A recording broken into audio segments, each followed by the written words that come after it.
ہنسائیں گے ہنسائیں گے، مل کر پکنک منائیں گے. It's gonna be fun. بہت ٹائم بعد چھٹیاں آئی ہیں اسکول کی. مجھے تو بس منکیز کے ساتھ کھیلنا ہے. بہت شرارتی اینیمل ہوتا ہے وہ. جنگل میں کلرفل طوطے بھی ہوتے ہیں، ہے نا اسد بھائی؟ ایگزیکٹلی. اور مجھے تو بس ریور کے ہی کنارے بیٹھنا ہے. It's so peaceful.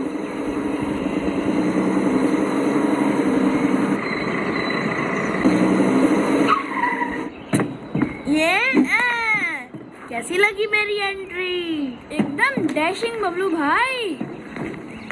بچوں اسٹے ٹوگیدر اور بغیر بتائے کہیں مت جائیے گا.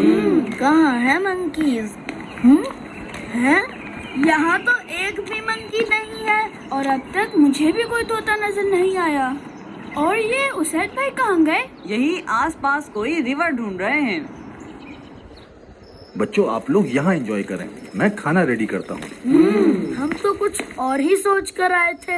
ہاں بھائی، یہ تو بہت ہی بورنگ پکنک چل رہی ہے. غلام رسول بھائی، آپ کوئی اچھا سا واقعہ سنائے نا. ہاں، کوئی انٹرسٹنگ سی اسٹوری. چلیں پھر میں آپ کو ایک سچی کہانی سناتا ہوں. بہت زمانے پہلے کی بات ہے. شدید سردی والی رات تھی. انسان تو انسان، جانور بھی اپنے اپنے گھروں میں سردی سے بچنے کے لیے دبکے ہوئے تھے. I feel cold. ہر طرف سناٹا چھایا ہوا تھا اور ایسے وقت میں کوئی باہر نکلنے کا سوچ بھی نہیں سکتا تھا. لیکن اس وقت دو شخص اندھیری اور سرد رات میں نکلے ہوئے تھے. جب اس ٹھنڈ والی رات میں سب اپنے اپنے گھروں پر تھے تو یہ دو شخص کیوں نکلے ہوئے تھے؟ یہ آپ کو اسٹوری کے درمیان پتا چل جائے گا. It sounds interesting. وہ دونوں شخص چلتے چلتے شہر سے دور نکل گئے. انہیں بہت دور ایک خیمہ نظر آیا جس میں آگ جل رہی تھی.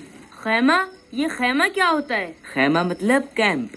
دوستو، ان میں سے ایک شخص نے اپنے خادم سے کہا، اتنی سخت سردی میں کون ہو سکتا ہے؟ آؤ چل کر دیکھتے ہیں. دونوں جیسے ہی خیمے کے قریب پہنچے تو یہ دیکھ کر حیران رہ گئے کہ وہ کوئی خیمہ نہیں بلکہ ایک ٹوٹا پھوٹا کچا گھر ہے. اور وہاں تو ایک لیڈی اپنے ننھے منھے بچوں کے ساتھ رو رہی ہے جس نے چولہے پر ایک ہنڈیا چڑھا رکھی ہے جیسے کھانا پکا رہی ہو، اور بچے اس کے ساتھ بیٹھے مسلسل رو رہے ہیں. پروبیبلی انہیں بہت بھوک لگی تھی. واقعی جب بہت بھوک لگی ہو اور کھانا بننے میں وقت لگ رہا ہو تو کبھی برداشت نہیں ہو پاتا. مگر ببلو بھائی، اس برتن میں کھانا نہیں تھا. پھر کیا تھا اس میں؟ ابھی پتا چل جائے گا دوستوں.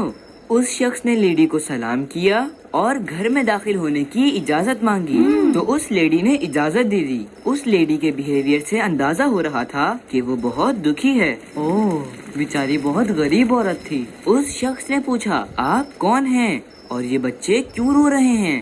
لیڈی نے کہا، میں اس شہر کی رہنے والی ہوں. ان بچوں کو شدید بھوک لگی ہے اور یہ اسی وجہ سے رو رہے ہیں. اس شخص نے کہا، تو اس ہنڈیا میں کیا ہے؟ لیڈی نے کہا، اس میں تو صرف پانی ہے. میں نے بچوں کا دل بہلانے کے لیے اسے آگ پر چڑھا رکھا ہے تاکہ کھانا پکنے کے انتظار میں بچے سو جائیں. سو سیڈ. مطلب بچے یہ سمجھ رہے تھے کہ کھانا پک رہا ہے جبکہ اس میں صرف پانی تھا. یہ تو بہت سیڈ سٹوری ہے. پھر اس سیڈ لیڈی نے کہا، میں ایک غریب عورت ہوں. میرے پاس اتنے پیسے نہیں ہیں کہ اپنے بچوں کو کھانا کھلا سکوں. بس ان کا دل بہلا رہی ہوں. لیکن جو شخص ہمارا خلیفہ ہے اسے ہماری کوئی خبر نہیں. اسے چاہیے کہ وہ ہمارا خیال رکھے. خیر کوئی بات نہیں، ہمارا وقت تو جیسے تیسے گزر ہی جائے گا. لیکن قیامت کے دن حاکم اور ہمارے درمیان اللہ پاک فیصلہ فرمائے گا. غلام رسول بھائی، آپ کی آنکھوں میں آنسو ہیں. دوستو، اس شخص نے جب اس سیڈ لیڈی کی بات سنی تو آنکھوں میں آنسو آ گئے. انہوں نے کہا، اے بی بی، اللہ تم پر رحم فرمائے. لیکن خلیفہ کو کیا معلوم کہ تم یہاں اس حال میں ہو؟ اس لیڈی نے کہا، وہ ہمارا حاکم ہے اور ہم سے بے خبر ہے. اسے معلوم ہی نہیں کہ ہم کس حال میں ہیں. یہ بات تو ہے کہ بادشاہ کو ان کے بارے میں پتا ہونا چاہیے تھا. وہ شخص اس سیڈ لیڈی کی باتیں سن کر اس کے گھر سے باہر آ گیا اور اپنے خادم سے کہا، میرے ساتھ جلدی چلو. پھر دونوں ایک اناج کے گودام پہنچے. خادم نے دروازہ کھولا